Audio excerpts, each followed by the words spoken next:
All right, should be live. So we'll give it a little bit of time, see if we get some people showing up here. And you'll have to excuse me because it is dinner time for my youngest. So I am feeding him as I'm moving along here. So this is going to be a general Q&A session. And I do have some stuff. I'm actually, one of the things that I haven't really talked about yet is my general gaming collection for Pokemon, video games. And so that's one of the things I'm going to just take a look at during our live here today. Because I've shown some of my card collection, definitely not all of it. And we obviously do the Let's Plays, Levi. But I have not had a chance to show off any of my game collection in regards to Pokemon. So I'm going to do some of that. All right.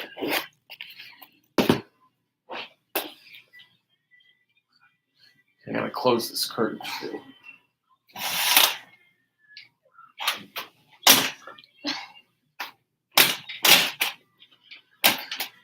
There we go. That should be better.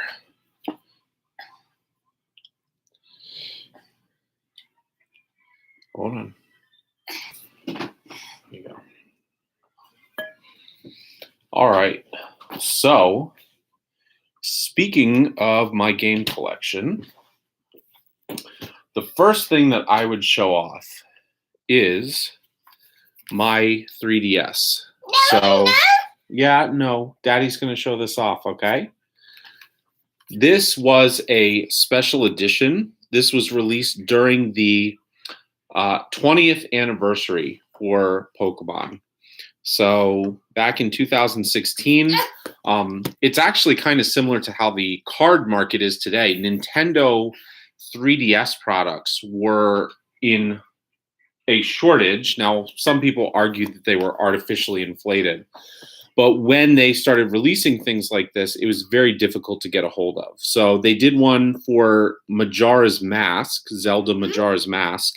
And I remember that in that particular case, they sold out almost immediately, which was unfortunate because I remember I wanted to get one. And I've got a whole different timeline that I can talk about involving my 3DS replacement for that. But I remember as soon as they went live with this, I tried to get a hold of one. Now, it came with two various faceplates. So if you look, the front and the back have the Pokemon Blue here, but there is there's an interchangeable faceplate that is red. So it's got the Charizard on it for Pokemon Red. Now, I still have the original box to this, and let me see if I've got my Pokemon Y game going right now. I also have, as the general background to this, it's got the red and blue theme.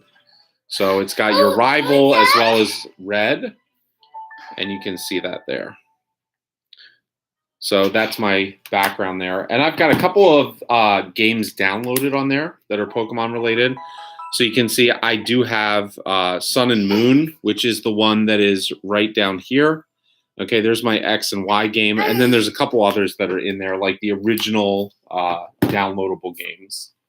But that is my 3DS system. And that has been my 3DS system for, I guess, the past 5 years, since 2016. So the next thing that I had is my custom Game Boy Advance.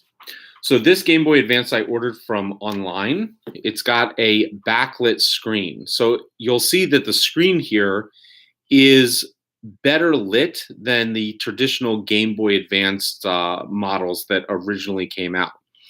They had the SP model that came out, which is sort of the clamshell that you flip open. And some of those, the 101 models, had a brighter screen that was available. So what this essentially is they have taken that type of screen and they put it into the original model, and you can get far better brightness. And you can actually adjust it by hitting select, and then I think it's, yeah, so you can get it very bright, or you can go very dim if you're playing in a dark room and adjust it accordingly how you'd like. So those, they've gone up in price recently. The last time I got one, which was this one, it was about, I want to say $200 for the custom, because you can't normally get the screens like this. So if you just go to a yard sale or something like that, or pick one up on eBay, and it's this old sort of square handheld model, you're going to get the dimmer screen. And I definitely like playing on the backlit screen. It gives better quality. It's easier to play, especially in sunlight. During the day, it can be very dark, and you kind of have to play directly under a light or something like that in order to see it properly. So I like this, and that was an investment just to play Game Boy and Game Boy Advance games. Now, on the subject of Game Boy Advance games, and hold on a second, Levi's hungry here. Come here, bud. Okay, on the subject of Game Boy Advance games, I do have an original Pokemon Fire Red cartridge. So these, at this point, go, if you have one that's nice, like the label's clean like this, they go anywhere between 100 to 125, okay? So this system, the 3DS system that I have with the interchangeable faceplates, these go for probably 300 loose. I actually have my box in the basement, the original box this came in. And for any of you that collect systems or do anything like that in the collectibles market, you always keep the original material. So you always keep the boxes that it came in, because it'll drastically raise the price. Now, that Fire Red I actually got from a local game shop. So I don't have the box, but I would consider at some point buying the original box just to complete it, because it would make the value skyrocket. But the cartridge loose, again, in decent condition, if it's not torn or anything like that, as far as the label, these are easily fetching 100 to 125. And this system loose is about 300. And then if you have the box, you could potentially get north of that. And if they're sealed, I think I've seen them for about 600. So these sold for 200 back when they released in the 20th anniversary, but they were very difficult to get because, again, the 3DS manufacturing back then, they would do these custom releases and then they would just make it very, very short supply. So one of the other things about this 3DS system is that, as far as the United States and stateside, this is the only 3DS system that is a new 3DS, because they use the different terms, but it's a new 3DS in the original style. So they have a new 3DS XL, which has the larger screen, but this was the only smaller release stateside that actually occurred. And if you take the faceplates off of them, they are just nothing but a white 3DS that's there. So they're very plain. It's the faceplates that you can change on and off that make them Pokemon related. Levi. Okay, so that takes care of that. I showed you the backlit Game Boy. Again, these are about 200 online custom right now. So as far as the actual 3DS content that I have, and I'm primarily sticking to Pokemon here. Give me a second to take out the various cartridges. I know. Come here. Yeah, here. All right. So as far as the games that I have for DS, this is what I've got. And I do have a few extras in the basement that I don't currently have with me right now. At some point on the channel, I'm probably going to release a standalone video that's not live, but I figured we'd do this today while I'm kind of just having an open discussion and show you some of the collection. But I'll bring up all the cases and everything else that I have later. So for 3DS, I have the following. So I have in the compartment right now, which I guess, yeah, I already saved that game. So I have Pokemon Y. I have 2 copies of this, and then I also have a Pokemon X. So that's the counterpart because I want to trade over. And as far as the newer gen on 3DS goes, as well as Nintendo Switch, this is by far my favorite. So this kind of brought me back in around 2014, back into Pokemon when I had been out of it for a while. So I've got 2 copies of Y, and I have 1 copy of X. And the reason I have 2 copies of Y is I actually lost one for a while and I couldn't find it. So I bought a secondary copy and then I eventually found it. So I've got 2 copies at the moment. Now, next on the 3DS, I have Omega Ruby. So this was a remake on the 3DS of Gen 3. So if you go back and you look at the original 3DS, if you look at the original Game Boy Advance, right? Gen 3, you had Ruby and Sapphire, and then Emerald was the special edition. So if you take a look at Pokemon Omega Ruby is the remake of the Ruby edition. This has more hours on it than any other Pokemon game that I have. And the main reason for that was that during this time, I ended up getting into and discovering shiny hunting. So I didn't really understand shiny Pokemon that well, because remember that I primarily ended up doing Gen 1. And there weren't shiny Pokemon really until Gen 2, and that was just the red Gyarados, right? And then after that, you'd continue until you got to Gen 3, Gen 4. But this was my first experience with shiny Pokemon. And so I put hours upon hours into this game. Done his dinner there. So that's Omega Ruby. I put the most time into this game out of any Pokemon game that I have. I want to say it's over 500 hours total.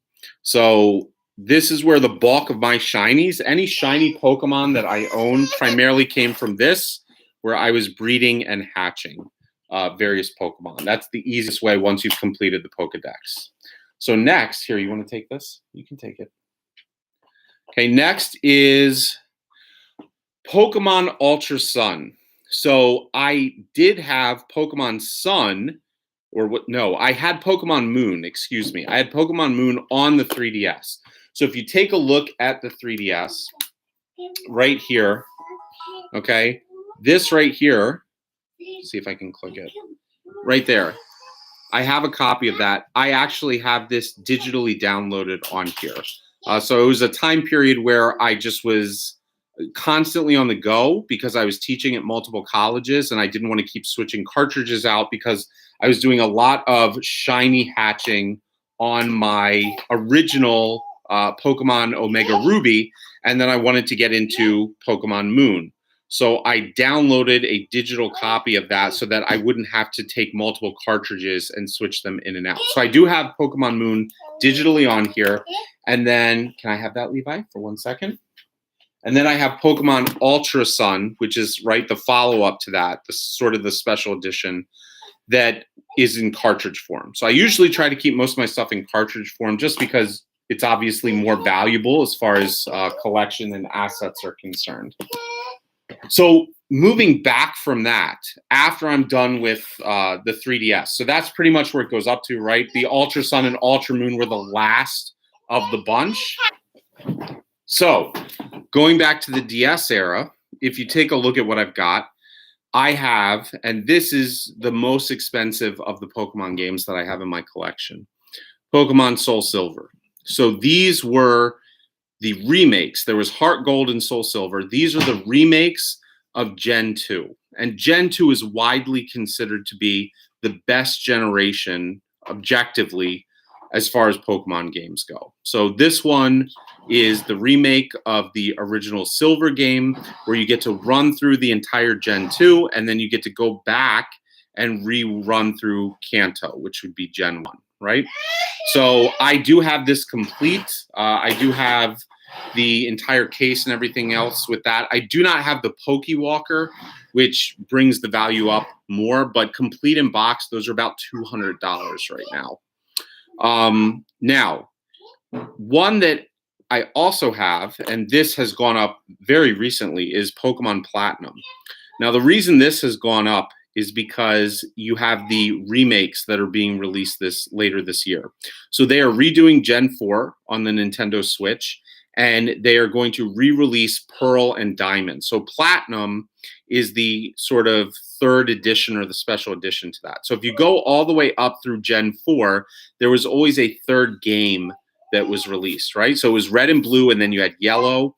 It was Gold and Silver, then you had Crystal. It was Ruby and Sapphire, then you had Emerald, and Emerald is like ridiculously expensive now. And then you had Diamond and Pearl, and you had Platinum. So I did not get this until I was an adult, because this was definitely during the time era that I had dropped off the radar in terms of Pokemon, and I came back as an adult. This was actually a Father's Day gift to me, complete in box from a local game store down in Frederick, Maryland, when we lived there. And I ran through Platinum all the way. So I remember rerunning the Elite Four over and over again on this. Now, the last of the DS games that I have in my collection is Pokemon Black 2. And again, this is one that has started to skyrocket recently with the 25th anniversary and everything else going on.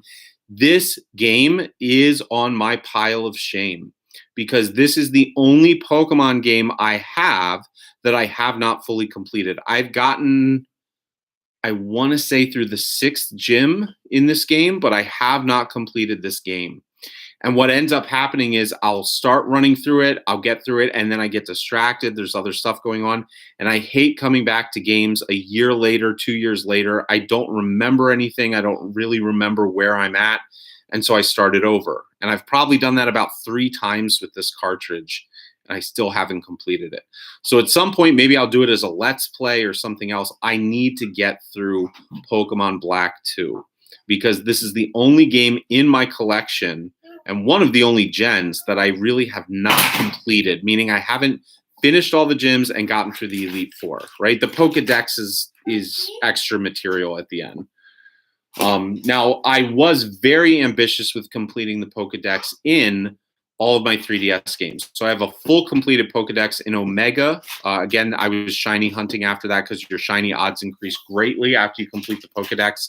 I have it completed in the both the Sun and Moon games. So in my Moon copy and in my Ultra Sun copy, full Pokedex. I do have, now I don't have it here at the table, but I do have a copy of Pokemon Shield. So they have Sword and Shield. That's the new gen. I do have Shield on the Switch. I played through it. I have not had time, nor have I purchased the expansion sets. So I know there are 2 expansion sets that are out there, but I haven't purchased either of them, nor have I gone through them. So, all right. So it's a Q&A technically. So if you have questions, you're welcome to ask me. Otherwise, I'll try to fill the time a little bit more here.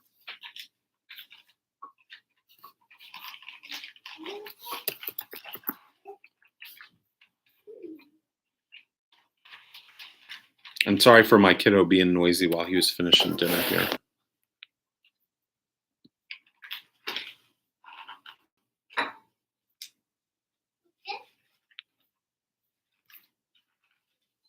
All right. At some point, I need to get, I have to figure out what streaming software I want to use in order to stream games, like my screen itself. So I have screen capture software for when I actually do the Let's Plays and I record those videos, but for actually streaming live, I need something else in order to properly deal with that. So I've considered OBS. The problem is my current computer, my Mac, the operating system that I'm running is out of date for the most recent OBS. And in order to do that, I have to update the software, and my Mac is like 6 years old at this point. So running the new operating system on the Mac chews up a bunch of its free memory. And so I have to really decide, you know, am I going to get a new computer at some point in order to do that? But I'll have to figure out something that can work. Besides first gen games, what's your favorite Pokemon game? So I'm assuming you're saying besides Red and Blue. And in that case, it would definitely be Soul Silver. So I've mentioned a couple times in my videos, objectively speaking, Gen 2 is the best gen. And I think that that's because it really opens up the world compared to Gen 1. When you walk through Gen 2, it expands the Pokedex to a reasonable amount, which is 250 compared to the original 150. Now it's obscene. It's like almost 800 or something. And then on top of that, the biggest credit that I give to Gen 2, and I've always wanted this in a future game, is that as soon as you finish the Elite Four and you catch your legendaries for Gen 2, the professor then tells you, okay, you're going to go over across the water and you're going to go visit Kanto. So it's basically 2 games in one. Now, your Kanto experience there is not completely fleshed out the way original Gen 1 was, because they had to stretch that out and make it an actual game. But the fact that you get to go back to the original areas that were in Kanto, that makes Soul Silver the best game, in my opinion, because it's got multiple gens that are kind of wrapped up into one. There were other really cool little aspects, like you could walk around with your individual Pokemon and they would kind of trail behind you the same way that Ash has Pikachu in the game, or whatever other Pokemon he brings out at the time, like Charizard, and you can see them following behind you. I just love Soul Silver. I think it was an excellent job doing the remake and staying traditional to the original while kind of upgrading the graphics. And Fire Red and Leaf Green did a good job with Gen 1. But to really capture that, I think Soul Silver is the best that I've seen so far. And in order to, could it be topped? Absolutely. I do think that Soul Silver could be topped, but they would have to stick to that general model.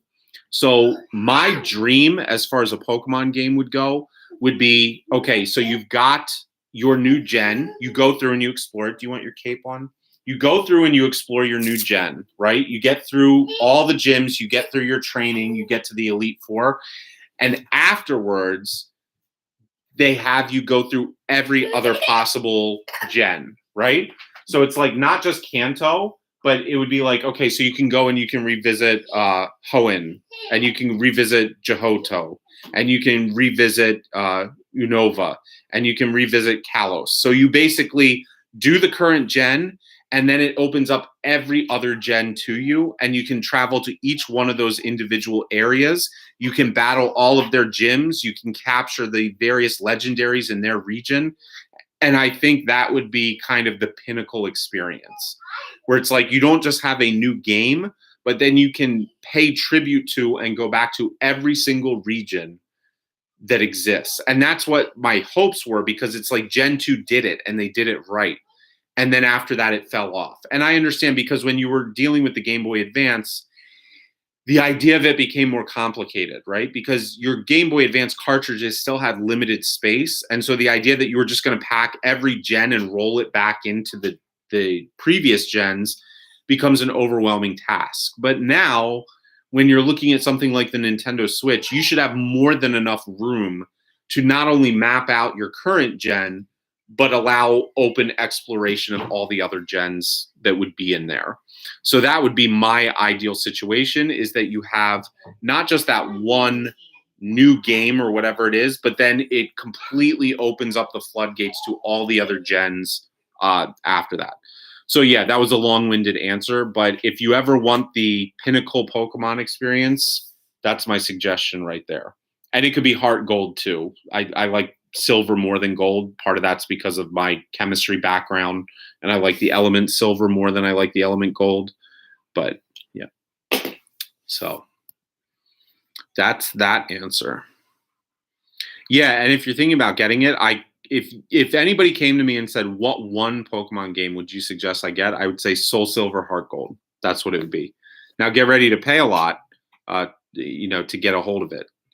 Oh my God, top 10 favorite. Oh, that's a tall task. Give me a second. I gotta pull up the whole Pokedex if I can. So obviously I'm gonna be biased because a lot of these are gonna be Gen 1, right? So keep that in mind. Let's see. All right. So I can already say number 1 is gonna be Charizard Blastoise. So it's a split between those two. If I had to pick one, I would pick Charizard. I know it's stereotypical. I know that's like the one that, everybody goes for. It's the most popular card. It's the most expensive card. It's like the mascot outside of Pikachu. But Charizard would definitely be number 1, and/or anything from that line, Charmander, Charmeleon. Blastoise is a close second. So like I've said, I've always had a very close affinity to Blastoise as well. In fact, I grew up, again, with Pokemon Blue, which is why you can see I have that as my my cover art there for the 3DS. All right, so let me see. I got to go through some of the others. I might come back to some of these, but I'm mentioning them as I go through. So Raichu's there. I do like Nidoking. I got to focus on the Gen 1s right now. Okay, Arcanine makes the list. So I'm not going to put these in any particular order right now, but Arcanine's definitely on the list. So we've got Charizard / Blastoise, Arcanine, so that's 2. There's a couple other Gen 1s I have to grab. Alakazam is in there. Alakazam is my favorite psychic type. I always coveted my Alakazam because you had to trade for it in the original game. It wasn't something that you could just easily get. So it was like a super big thing to not only grind up a Kadabra, but then to trade it and have it traded back. It was a big deal. And I would say Gengar kind of falls in line there too. Gengar's my favorite ghost Pokemon. So that's 4. Alakazam was also the first card that I pulled out of the base set. So if you look at the original set of cards, Alakazam was the first holo I ever opened up. So I'm very biased towards that card. It's certainly not the most valuable card in that set. It's pretty mid-tier. You've got Charizard, Blastoise, Venusaur, and then there's probably 1 or 2 others like Mewtwo that are kind of in there, and Alakazam might be along with that. So that's 4 of them. Let's see. I'm going through Gen 1. I'm going to limit some of the legendaries just because you could easily fill up legendaries. So I'm going to try to limit myself to no more than 2 legendaries. Jolteon. And that's, again, kind of, I'm going to say Jolteon / Umbreon. So I could really fill 2 spots with that. Okay, Ampharos. So that would be number 7. He's electric. Hold on a second. Ampharos would be 7. Let's see. I just came across Umbreon. Again, Umbreon would be in that list. I know I'm kind of cheating because I'm like doubling up on a bunch of them here. Houndoom might be a close call on that. Suicune has to be on there. That's going to be the legendary I pick out from Gen 2. It's between that or Lugia. I got to put Suicune. Tyranitar could very well be on there. And I haven't even made it out of Gen 2, and I almost have I'm trying to save my last 2. So let's table Tyranitar for the moment and get into a little bit of the Gen 3. Because I'm probably going to have some in there. I don't know what gen it was. It might have been 3 or 4, but Lucario is definitely going to be on there. So that's 9. Rayquaza, that would be legendary. So I'm going to try to hold off on that. Let me see if I can find one more that's not legendary. Luxray. So Luxray would probably be 10. I don't even know. It's like those are great choices, but there's definitely more of them. I'd have to probably take like my top 30 or 40, and then I'd have to narrow them down further from that. So there's definitely some that I know are on the list 100%. So Charizard, Articuno, a lot of the Gen 1s that I mentioned to you. And then when it gets above Gen 1, I'd probably have to create a list and then kind of work from there. So it's like Charizard, Blastoise, Arcanine, Articuno, Alakazam, and Gengar are probably in that top 5. And then from there, it would be a give or take based on a whole bunch of them. I'd really have to look at them all and kind of debate back and forth. So good question. Difficult question to answer.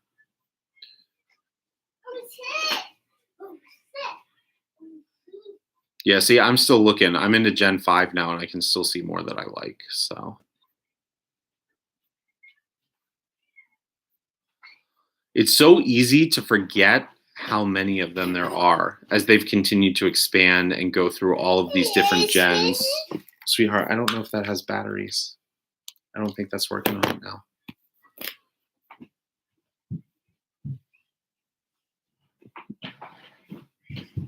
Yeah, like all these dragon Pokemon. It's funny because everybody has an obsession with Dragonite, who is essentially like the main dragon for Gen 1. And I always thought Dragonite looks so goofy. Like, I have respect for it, and I do like it, primarily because it was rare and it was hard to obtain.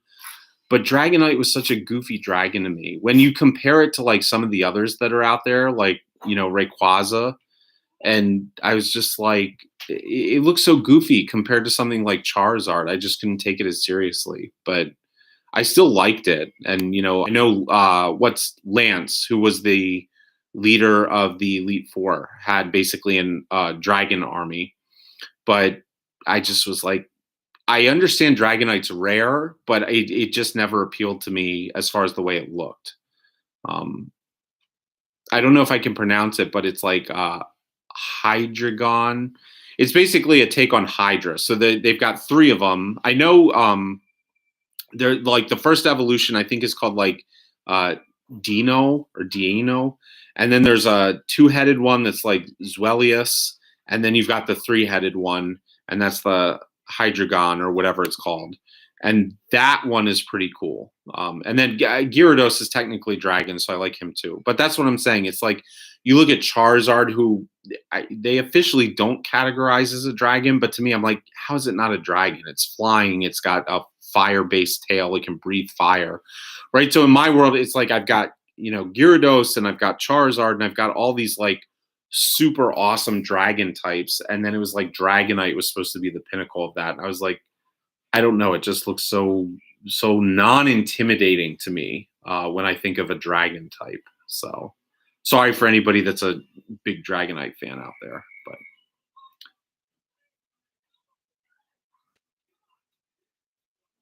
now I'm up to Gen 6. Man, there are so many. Let's see what we're actually up to. Okay, I'm starting to get up to Sun and Moon now as I'm going through. Now I'm at Sword and Shield. There are... It's not ending. Man, they really put a lot in the new one. Holy cow. Wow, I didn't even realize it was this high. There are 898 Pokemon now. That is a long way from the original 150. There is no way I can keep up with all that. There's no way I know 1,000 of them. Jeez.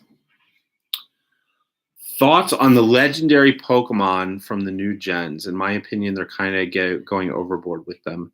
I don't like any of them. Yeah, no, I agree. It's become overkill.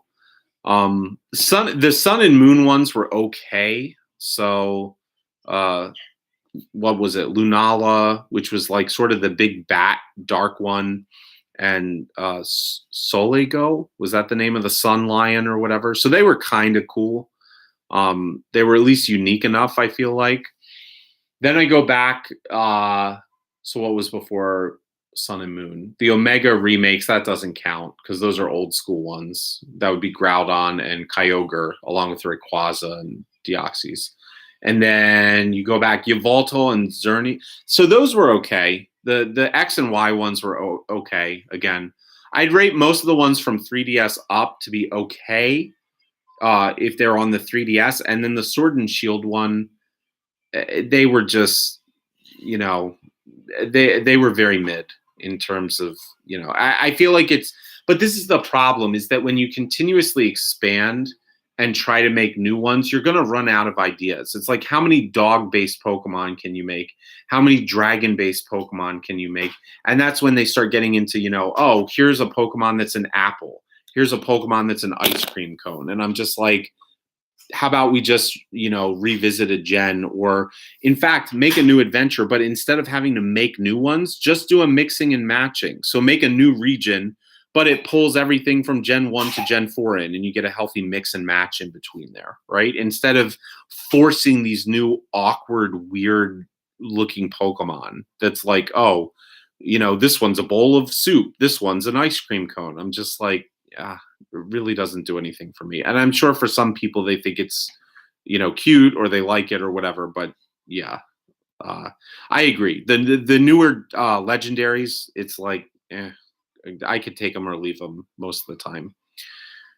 Gen 3 and prior are really where I find good legendaries. Gen 2 and Gen 1 especially, right? Those were very solid. Gen 3 was okay. I'm not a huge Groudon and Kyogre fan. I could take them or leave them, but Rayquaza was pretty cool. So yeah. All right. Yeah, the Alter Beasts. Yeah, the Alter Beasts were very bizarre to me. Some of them looked okay. But a lot of them were just like these weird looking alien bug slash human things. I don't know. It was very weird. And the Ultra Beast thing was, it also felt very forced when I got to the end of the game, right? So it was just like this thing that was layered on top where it was like, oh, now go around and collect all the Ultra Beasts with this stuff. And I don't know. I also feel like I'm very cynical and I'm bitter just because I grew up through Gen 1 and it was like, you know, I have very high standards at this point. The Black Dragon one from Sword and Shield just shouldn't be a thing. Is that the Black Dragon one? Oh god.